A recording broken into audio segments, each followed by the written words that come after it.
ձեզ ընկերներ, ուրախ եմ ձեզ ողջունել եւս մեկ անգամ մեր տաղավարում։ Մենք այսօր ունենք իրականացնելու նույն նպատակը, ուսումնասիրել նոր ոլորտ, նոր թեմա եւ բնականաբար ավանդույթի համաձայն պետք է իրականացնենք վերջինիս քննարկումները։ Այսօր մեզ վաղ է վիճարկվելու լսելու շատ լավ մասնագետի Ելենա Խաչմանկյանին, ով ներկայացնելու է գին, գնային քաղաքականությունը եւ գնի ընկալումների բոլոր հնարավոր կողմերը։ Ու նաեւ մի քիչ տնտեսագիտությանը կանդրադառնանք ու բնականաբար նաեւ մեր պարտականություններից ելնելով մենք պետք է ընթացքում մի քիչ լսենք, մի քիչ քննարկում ծավալենք, որի արդյունքում մեր լսողները ավելի մանրամասն կհասկանան մատուցվող նյութը։ Ողջույն ապագա ձեռնարկատեր։ Իմ անունն է Խաչմանկյան Ելենա, իսկ մեր այսօրվա զրույցի թեման գինն է։ Ինչու է գինը շատ կարևոր։ Հաճախ սկսնակ ձեռնարկատերերը նայում են մրցակիցները ինչ են առաջարկում շուկայում եւ դա որպես խելամիտ մի տարբերակ օգտագործում որպես իրենց ապրանքի գինը կամ հաշվում են իրենց ծախսերը, գումարում են ինչ-որ մարժա եւ այդ գնով դուրս են գալիս շուկա։ Եվ դա իր մեջ շատ մեծ վտանգներ է պարունակում, քանի որ իրենք կարող է իրենց բիզնեսում հաջողություն այդպես չունենան։ Միլիարդատեր Ուորեն Բաֆեթը, ով շատ բան է հասկանում բիզնեսում հաջողությունից, ասում էր հետեւյալը. Բիզնեսի գնահատելուց ամենակարևոր գործոնը գնագոյացման կարողությունն է։ Եթե բիզնեսը հանգիստ ունի այն զորությունը, որ գինը կարող է փոխել առանց շուկան մրցակիցներին հանձնելու, ապա դա հաջողակ բիզնես է։ Իսկ եթե բիզնեսմենը պետք է աղոթի Աստծուն գինը 10%-ով ավելացնելուց առաջ, ապա դա շատ վատ բիզնես է։ Իրականում գինը քո հաճախորդին ճանաչելու մասին է։ Եվ հիմա փորձենք հասկանալ, թե ինչու է գինը կարևոր։ Հասույթը ձևավորվում է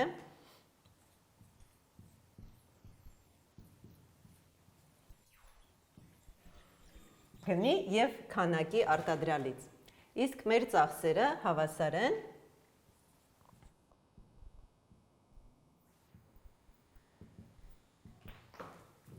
հաստատուն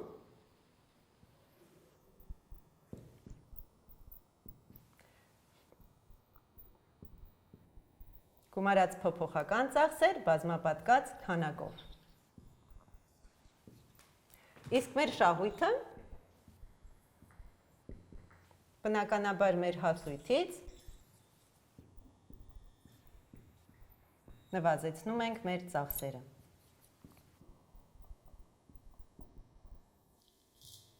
Եթե մենք սխալվենք գնում, մեր վերջնական բանաձևը կստացվի բացասական։ Կամ եթե մենք սխալվենք գնում, որը հետաքրքիր չի լինի մեր հաճախորդներին եւ թույլ չի տա ապահովել մեզ անհրաժեշտ քանակը, մենք նորից կստանանք բացասական արդյունք վերջում, ոչ թե շահույթ, որը մենք կուզենայինք ստանալ, այլ վնաս։ Եկեք պատկերացնենք, որ մենք որոշել ենք բացել մի նոր սրճարան, որը մատուցելու է շատ նրբահամ եւ բարձր որակի խմորեղեն։ Մենք վերանորոգել ենք մեր սրճարանը, մենք գտել ենք քաղաքի ամենալավ հրուշակագործին, որը մեծ գիտակ է խմորեղենի հարցերում, սակայն ոչինչ չգիտի գների մասին։ Փորձենք նրան օգնել։ Ինչ գործոններ նա պետք է հաշվի առնի իր գինը որոշելու համար, խմորեղենի գինը։ Եթե հանկարծ նա ցածր գին ընտրի եւ հաճախորդը տեսնելով ձեր ցուցանակը, տեսնելով միգուցե ձեր գովազդում գեղեցիկ լուսանկարները, իսկ հետո տեսնելով ցածր գինը, կզարմանա եւ կասի, որ դուք չարդարացրեցիք իր սպասումները։ Ինքը ակնկալում էր, որ ձեր խմորեղենները համեղ են եւ որակյալ, իսկ դուք չգիտես ինչի ցածր գին եք կիրառել։ Մեր գինը պետք է հաշվի առնի որոշ չափորոշիչներ։ Մենք հասկացանք, որ գինը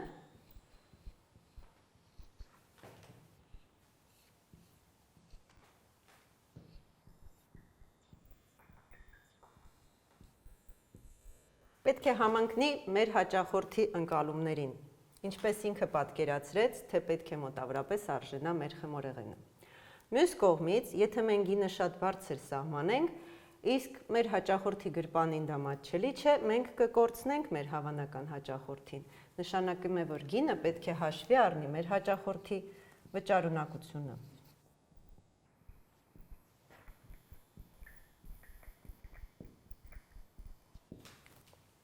Եվ ի վերջո մենք բիզնես ենք անում, քանի որ ունենք որոշակի ֆինանսական նպատակներ։ Նշանակում է, որ մեր գինը պետք է ապահովի մեր ծախսերի հատուցումը եւ հաստատուն եւ փոփոխուն եւ ցանկալի է նաեւ ապահովի որոշակի շահույթ։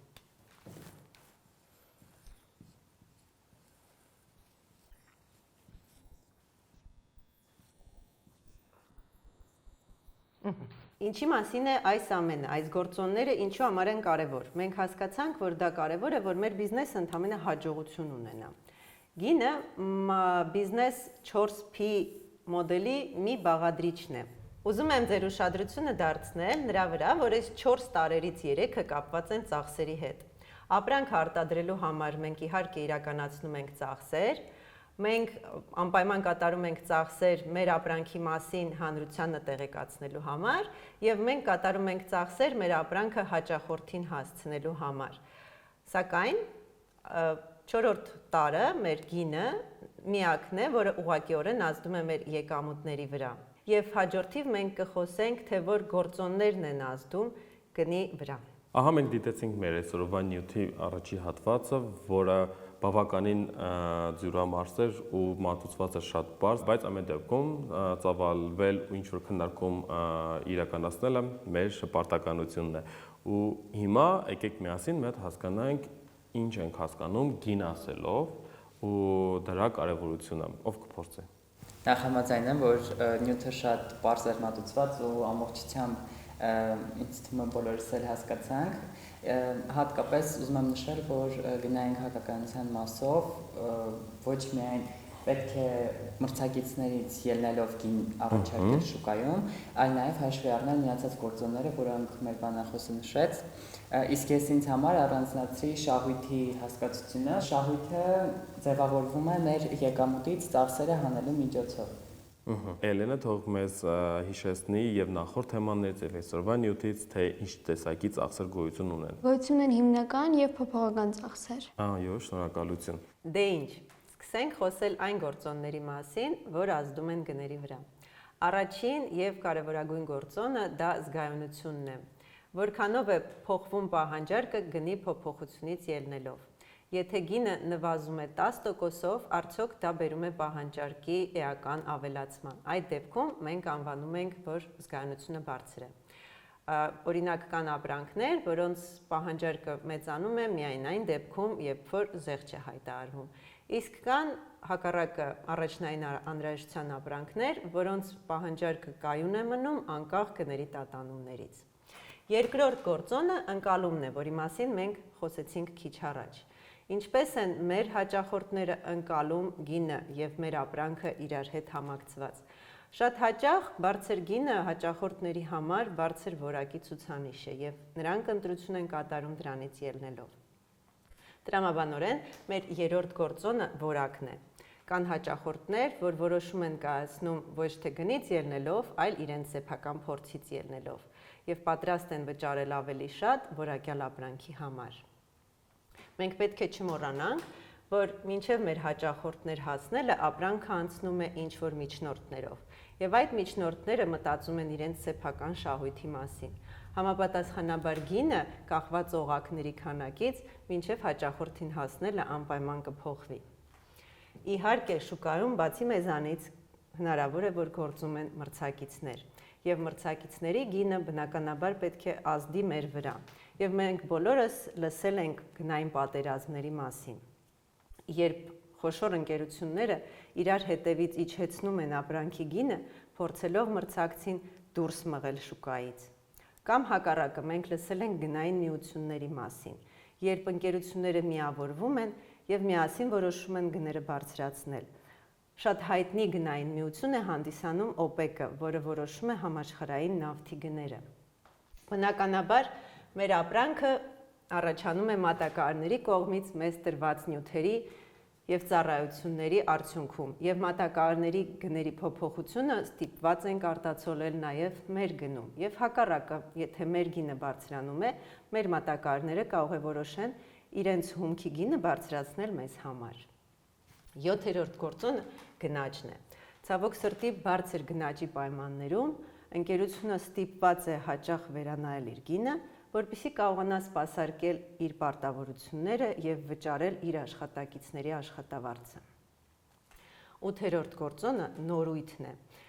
Որքանով է ձեր ստեղծված ապրանքը նոր շուկայի համար, արդյոք շուկայում չկան մրցակիցներ եւ հաճախորդները ծանոթ չեն ձեր ապրանքին։ Այդ դեպքում ձեր առաջ դրված խնդիրը ամենաբարդն է, ինչպես որոշել ձեր ապրանքի գինը։ 9-րդը եկամուտներն են, այսինքն բնակչության եկամուտների մակարդակը։ Այն դեպքում, եթե մենք գտնվում ենք հարուստ միջավայրում, ապա բնականաբար գինը որոշիչ գործոն չէ հաճախորդների համար։ Իսկ եթե բնակչության եկամուտները ցածր են կամ սպասումները եկամուտների մասին բացասական են, օրինակ ակնկալում են, որ գործազրկության մակարդակը պետք է ավելանա, ապա մարդիկ շատ զգայուն են դառնում գնի նկատմամբ։ 10-րդը ամենահետաքրքիրներից մեկն է շարքն է։ Մենք պետք է հասկանանք, որ ապրանքը միայնակ չէ։ Նա կարող է ունենալ փոխարինիչներ եւ կարող է ունենալ փոխլրացնող ապրանքներ։ Եթե փոխլրացնող ապրանքների մասին խոսենք, ապա դա շատ հաճախ մարքետոլոգների կողմից օգտագործվող եղանակ է։ Երբ ընտրվում է մի ապրանք, որը դառնում է վնասի լիդեր, որը ընկերությունը դնում է ինքնարժեքից ցածր գնով, որպեսզի ներգրավի հաճախորդներին։ Օրինակ սուպերմարկետը հայտարարում է ինչ-որ ակցիա, բոլորը գալիս են սուպերմարկետ եւ բացի այդ ակցիայով դրված ապրանքից ձեռք են բերում նաեւ այլ ապրանքներ, այդպիսով ավելացնելով սուպերմարկետի շրջանառությունը։ Կամ բոլորը գնում են ցածր գնի տպիչ, իսկ հետո ստիպված են լինում լիցքավորել տպիչը թանկարժեք թանակով։ Իսկ եթե խոսում ենք փոխարինիչների մասին, ապա մենք հաշվի առնելով մեր հաճախորդների պահանջարկները եւ հասկանալով, թե միգուցե մեկ այլ ապրանք, որը իրականում մեր ապրանքը չէ եւ նույնիսկ շատ հեռու է մեր ապրանքից, բայց բավարարում է մեր հաճախորդի նույն պահանջմունքը, դա իր համար դառնում է փոխարինիչ եւ հաճախորդը որոշում է կայացնում դեպի այդ ապրանքը, ոչ թե մերը։ 11-րդ գործոնը էթիկայի գործոնն է։ Պետք է այս ամենը հաշվի առնելուց հետո մենք մտածել էթիկայի կողմի մասին։ Օրինակ, եթե պատկերացնենք, որ կտրուկ աճել է որևէ դեղորայքի նկատմամբ պահանջարկը, իսկ ընկերությունը օգտագործում է այդ պահը, երբ կրկնապատկում է դեղորայքի արժեքը, առանց հաշվի առնելու էթիկայի կողմը, որքանով է դա արդարացված։ Մենք խոսեցինք այն գործոնների մասին, որ ազդում են գների վրա, իսկ հաջորդ բաժնում կխոսենք գնային քաղաքականության եւ դրա նպատակների մասին։ Մեր բանախոսը նաև շատ հետաքրքիր անդրադարձ ունեցավ այն բոլոր հնարավոր կետերին, երևույթներին, որոնք ուղիղ ազդեցություն կարող են ունենալ ձեռներեցի ապրանքի գնագոյացման process-ի վրա։ Ու հիմա մենք պետք է փորձենք արագ միասին անդրադառնանք բոլոր կետերին, համ ձեզ համար օգտակար կլինի, համ մեր դիտողների համար։ Մարդիկ ունեն տարբեր ֆինանսական հնարավորություններ եւ ըստ դրանց փոխվում է նրանց զգայունությունը։ Ու արդեն մարդկանց ֆինանսական հնարավորություն ծնելով մարդիկ այս կամ այն գնի նկատմամբ զգայուն են։ Յետադրենք, եթե իրենք քիչ վճարունակեն, թանկինը նաև կարող է ազդել նրանց գնում կատարելու վրա եւ այլն։ Շատ լավ, ընկալումների ներքո ինչ նկատի ունեն։ Երկրորդ կետը ընկալումն է, այսինքն բոլոր մարդիկ ապրանքը գնելուց առաջ արդեն ինչ-որ ընկալում ունեն գնի մասին ու ըստ դրա նաև որոշվում է նրանք արդյոք կգնան ապրանքը թե ոչ։ Ճիշտ է։ Շատ մարդիկ, երբ որ գնում են շուկայում ինչ-որ մի բան կատարելու կամ on-line գնում են կատարում կամ ինչ-որ մի այլ ձևի, իրենք արդեն ունեն իրենց պատկերացում այդ ապրանքի գնի վերաբերյալ ու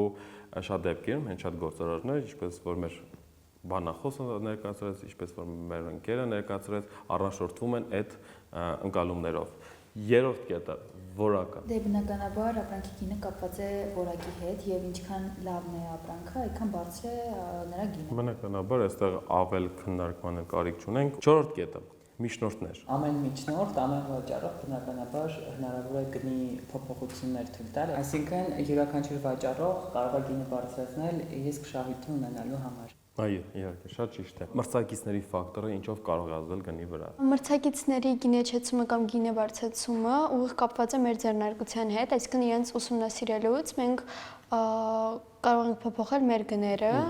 Որպեսզի շուկայում ավելի մրցունակ դառնանք, որպեսզի մեր պրոդուկտն էլ նաև վաճառքի հետ խնդիր չունենանք, մենք բարբերաբար պետք է ուսումնասիրենք նաև մրցակիցներին ու այս այդմ փոխենք կամ չփոխենք մեր ապրանքի գինը։ Մատակարարների կետներ մեր 6-րդ կետը։ Կան կազմակերպություններ, անհատներ, որ մեր բիզնեսին մատակարարում են ապրանքներ կամ ռեսուրսներ, ուղիղ ազդեցություն են գնի վրա, այսինքն եթե իրանց ապրանքի գինը բարձրանում է,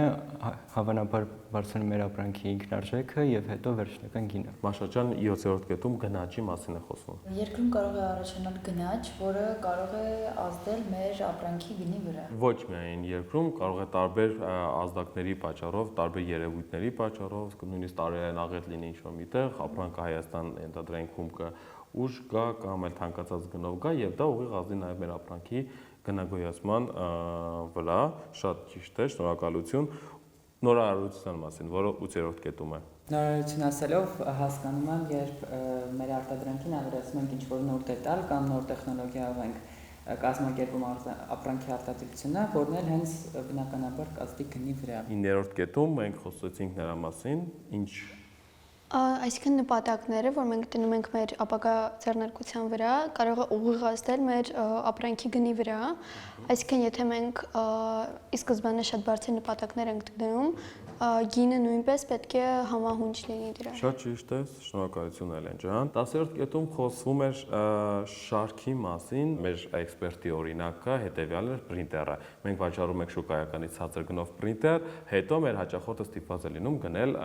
թանակ, որը պետք է աշխատացնի այդ պրինտերը, մենք ունենում ենք հավելյալ շահույթ։ Կամ ինչ-որ մի հատ դետալ ես վաճառում, որը կիրառելու համար պետք է մի շարք այլ ապրանքներ գնի, եւ ձեր թույլտվությամբ նաեւ կամփոփեմ եւ 11-րդ կետը, որը վերաբերվում է էթիկային, երբ որ դուք ձեռներից եք լինում ու հասկանում եք, որ ձեր վաճառած պրոդուկտից կամ էլ ծառայությունից կախված է մարդկանց կյանքեր ու դու դրանից օգտվելով կարող ես շահույթ ունենալ։ Արդեն այդտեղ բարոյականության պահն է գալիս, երբ որ դու պիտի հստակ հասկանաս արժի դրա համար ապրանքի գին փոխել։ Ինչպես ցանկացած քաղաքականություն, գնայինը եւս պետք է ունենա նպատակներ։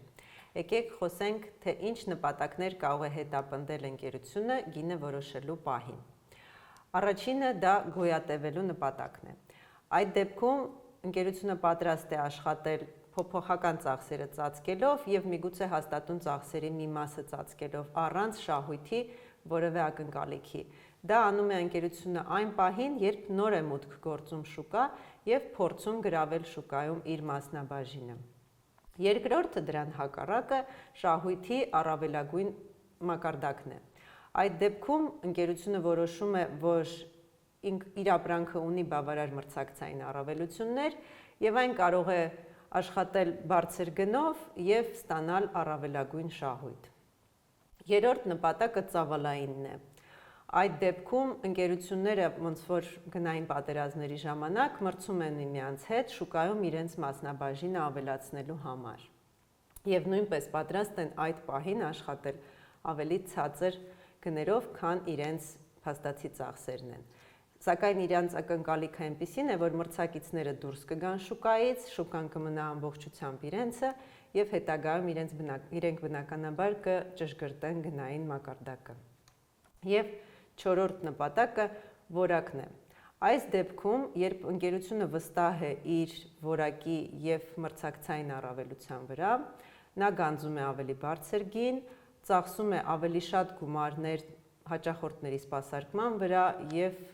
գիտահետազոտական աշխատանքների վրա իր ապրանքը բարելավելու համար։ Այս դեպքում հաճախորդները եւս ընկալում են ընկերությունը որպես բարձրակարգ եւ պատրաստ են վճարել այդ ավելի բարձր գինը։ Որոնք են այն 3 մոտեցումները, որ ընկերությունները ընդունում են գնային որոշումներ կայացնելու ժամանակ։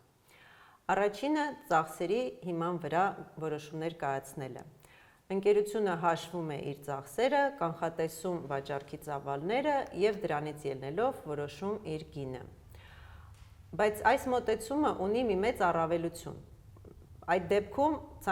բոլոր անհրաժեշտ տեղեկատվությունը ձեր տրամադրության տակ է։ Սակայն մի այլ մեծ թերություն նա է, որ դուք հաշվի չեք առնում հաճախորդների ընկալումները եւ շուկայում գործող մրցակիցներին։ Արդյունքում ձեր ընտրած գնով դուրս գալուց շուկա դուք կարող եք հաջողություն չունենալ։ Երկրորդ մոտեցումը մրցակիցների մասին տեղեկատվության հիման վրա որոշում կայացնելն է։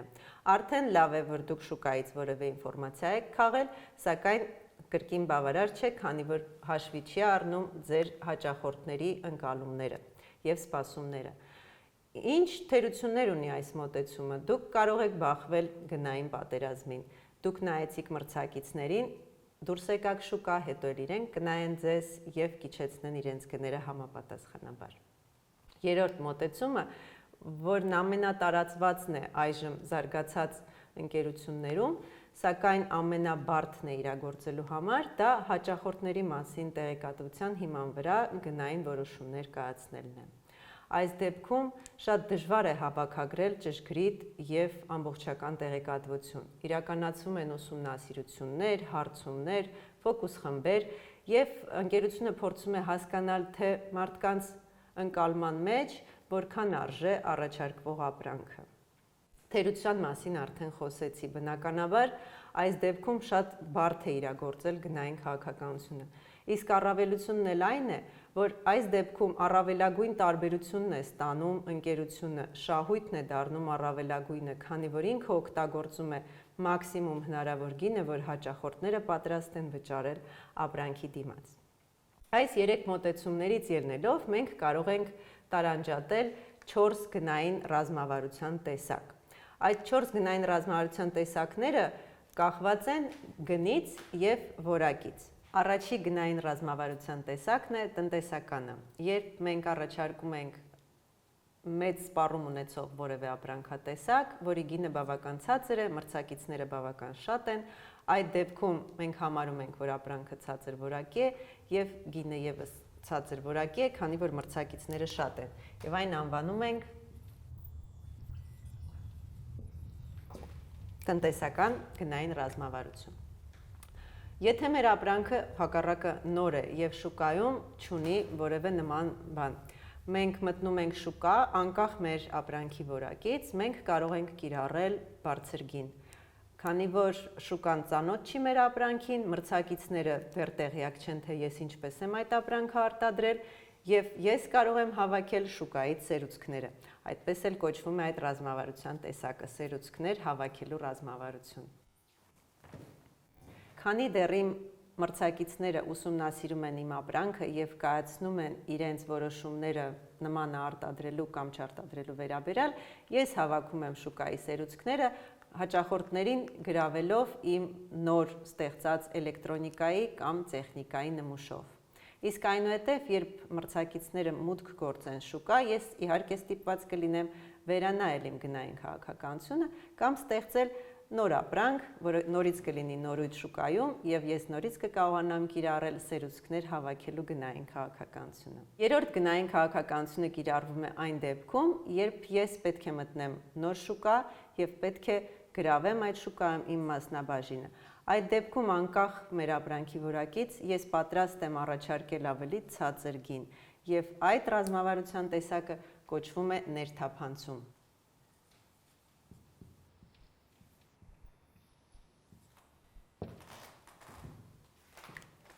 Երբ ես կարողացա գրավել իմ հաճախորդներին եւ համոզել նրանց, որ իմ ապրանքը իրենց հետաքրքիր է, ես իհարկե կվերանայեմ իմ գինը եւ կհավասարեցնեմ այն ինձ բավարարող մակարդակի։ Եվ այն դեպքում, երբ որ ես արտադրում եմ բարձր որակի ապրանք եւ ես օգտագործում եմ բարձր գին, այդ գնային քաղաքականությունը կոչվում է պրեմիում եւ մենք բոլորս բազմաթիվ օրինակներ գիտենք այդ գնային քաղաքականության, երբ գինը որևէ կապ չունի փաստացի ծախսերի հետ եւ գինը հենց այն է, ինչ հաճախորդները պատրաստ են վճարել որակյալ ապրանք ստանալու համար։ Որպես օրինակ կարող ենք հիշել իտալական սպորտային ավտոմեքենաները։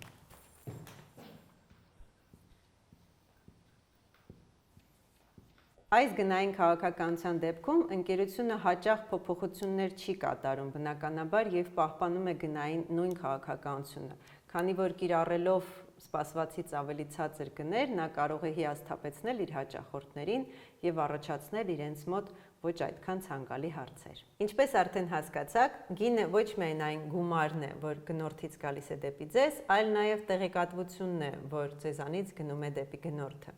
Քանի որ գնի հիման վրա նա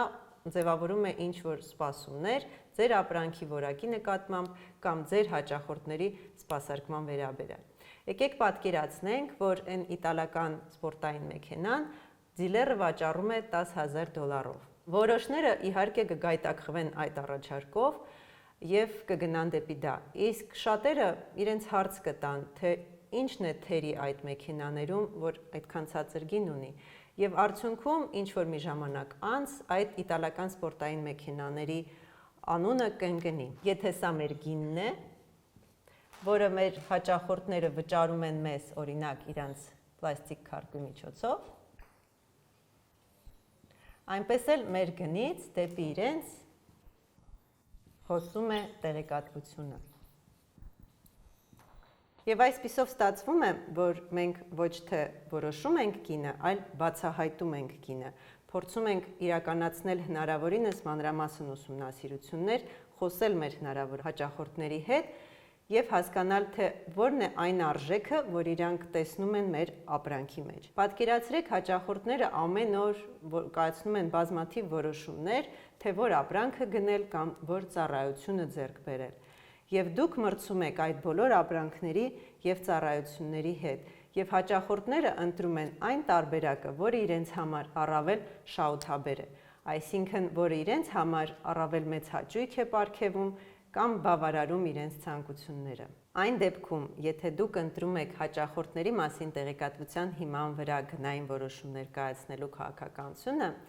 ապա ձեր համար ամեն ինչ դառնում է դրանից ածանցյալ եւ ձեր արտադրության տեխնոլոգիան եւ ձեր ծախսերը։ Դուք ընդունում եք այն, ինչ ձեր հաճախորդները պատրաստ են վճարել ձեր ապրանքը գնելու համար եւ դա օգտագործում եք որպես հենանիշ մնացած ամեն ինչ որոշելու համար։